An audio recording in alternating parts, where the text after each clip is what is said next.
Bonjour à vous tous. Frères et sœurs, en ce jeudi 22 avril, j'aimerais exceptionnellement méditer avec vous la première lecture de ce jour tirée des Actes des Apôtres au chapitre 8, les versets 26 à 40. Depuis quelques jours, je vous invite à lire ce beau livre des Actes des Apôtres qui nous parle des événements après la résurrection de Jésus.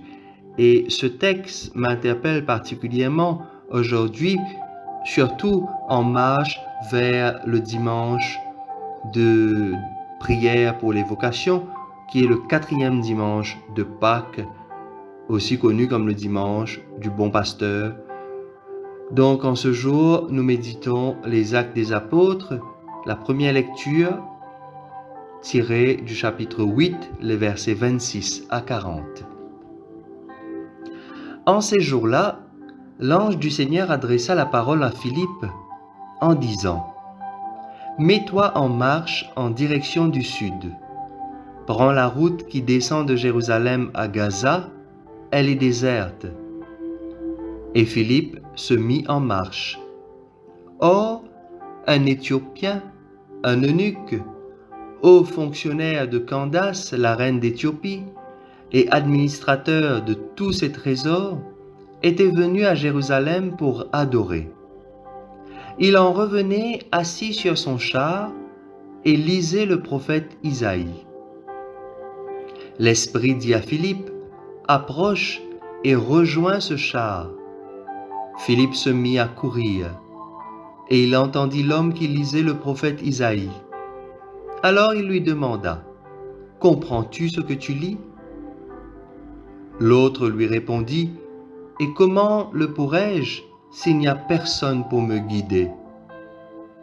Il invita donc Philippe à monter et à s'asseoir à côté de lui. Le passage de l'Écriture qu'il lisait était celui-ci : « Comme une brebis, il fut conduit à l'abattoir. Comme un agneau muet devant le tondeur, il n'ouvre pas la bouche. Dans son humiliation, il n'a pas obtenu justice. Sa descendance, qui en parlera ?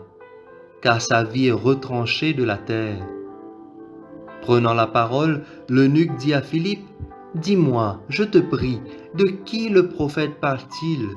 De lui-même ou bien d'un autre ?»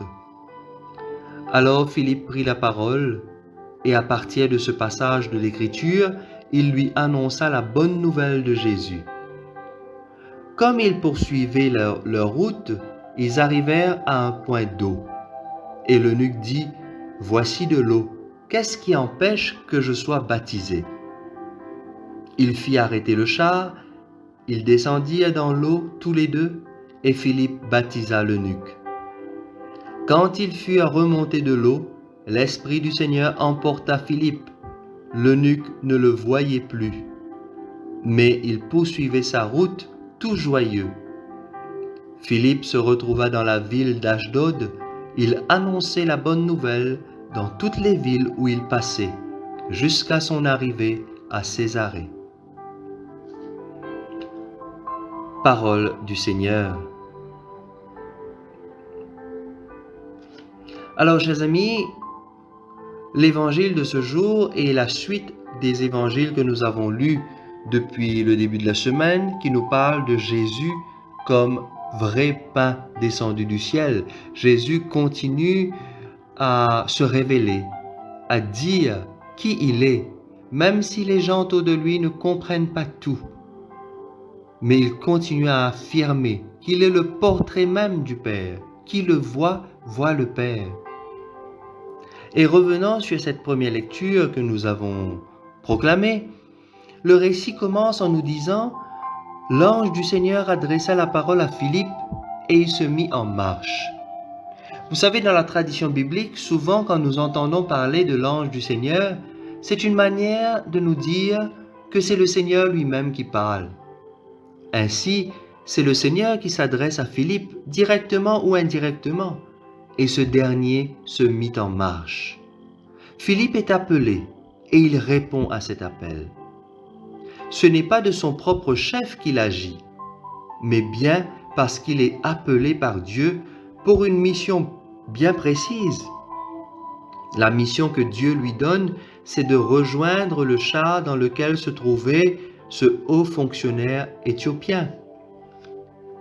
L'Éthiopien était un croyant qui venait à Jérusalem pour adorer Dieu et qui lisait la Bible, notamment le livre d'Isaïe. Et Philippe lui demande s'il comprend ce qu'il lit. Alors il répond: « Comment pourrais-je comprendre s'il n'y a personne pour me guider ?» Et à partir de la Bible, de la parole de Dieu, Philippe va lui annoncer la bonne nouvelle de Jésus-Christ. Après l'annonce de cette bonne nouvelle, l'eunuque fervent croyant juif demande lui-même, sans que personne ne le force, à recevoir le baptême. « Voici de l'eau, qu'est-ce qui empêche que je sois baptisé ?» Il reçoit le baptême. Celui qui s'était approché de lui à la demande du Seigneur, celui qui l'a guidé dans la compréhension des Écritures, celui qui a donné le baptême, Philippe, l'envoyé de Dieu, il disparaît à ses yeux. Et donc, l'eunuque resta seul. Mais le récit finit en nous disant qu'il poursuivait sa route tout joyeux. Alors, chers amis, notre vie de chrétien depuis la résurrection est faite ainsi. Depuis 2000 ans, Jésus continue d'envoyer des disciples dans le monde entier. Des missionnaires, des prêtres, des religieux et religieuses, des laïcs, des baptisés, pour annoncer sa bonne nouvelle. La mission, c'est le Seigneur qui nous la donne et nous répondons à un appel, chers amis. Oui, ce sont ces envoyés de Dieu qui nous aident également à mieux comprendre la parole de Dieu. Comment pourrais-je comprendre, dit l'eunuque éthiopien à Philippe. Comment pourrais-je comprendre s'il n'y a personne pour m'éclairer? Oui, le Seigneur depuis toujours met des personnes sur notre chemin pour nous guider dans la compréhension de sa parole. Savons-nous reconnaître ces personnes et être reconnaissants envers eux et les aider dans leur ministère? Et finalement, c'est bien l'eunuque lui-même qui demande à être baptisé après avoir entendu la bonne nouvelle. Il a rencontré Jésus-Christ à travers la parole et avec l'aide d'un guide.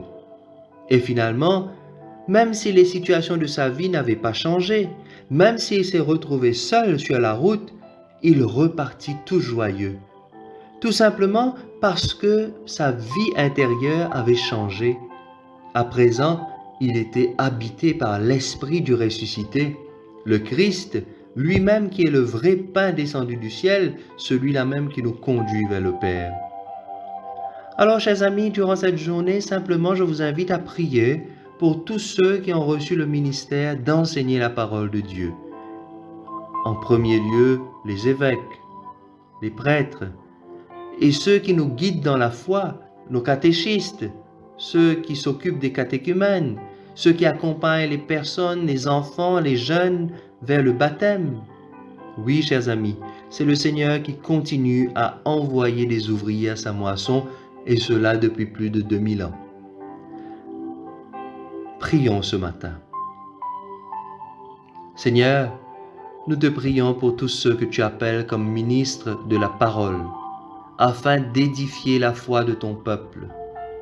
Merci pour leur réponse généreuse à ton appel, d'aller les bénir, les sanctifier et les garder dans l'humilité, afin qu'en les rencontrant, ton peuple ait un plus grand désir de te connaître davantage, toi le vivant, pour les siècles des siècles. Amen. Frères et sœurs, à vous toutes et à vous tous, je vous souhaite une très belle journée.